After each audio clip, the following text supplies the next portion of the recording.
sababu nyinyi wanachela mmenipa dhamana ya kuwatumikia, lazima sisi viongozi ambao mmetupa dhamana tuweze kufanya kazi ambayo nyinyi mmetutuma. Sasa mimi leo sina mambo mengi sana. Kama nilivyosema, nimekuja kuzungumza na wanachela. Kwanza kabisa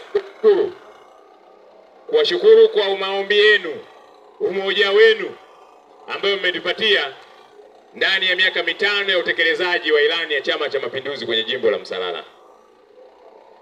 Katika miaka 5 hii ya jimbo la Msalala, mambo makubwa mazito yamefanyika kwenye jimbo hili la Msalala.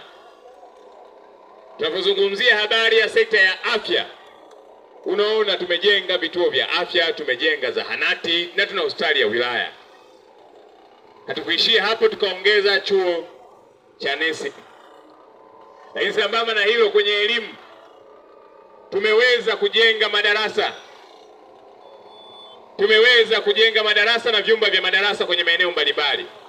Lakini tumeweza kujenga shule mpya kwenye maeneo mbalimbali.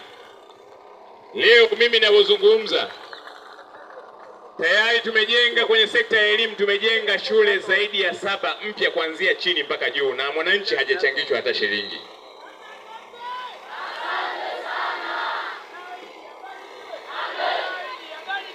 Haya.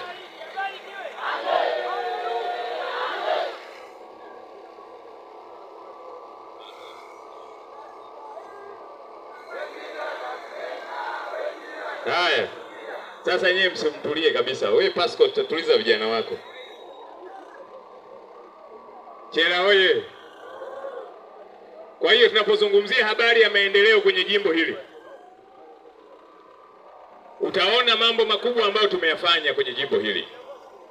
Na hapa nimemuona mheshimiwa diwani, kapotelea wapi? Mheshimiwa diwani uko wapi? Tendaje, diwani kapotelea wapi? Anamwambia mabosi zake wako hapa, anaongea na simu, mabosi wako hapa, asogee huku aje asalimie. Tunapozungumzia habari ya maendeleo, tunahitaji viongozi wenye nia ya kuwatumikia wananchi.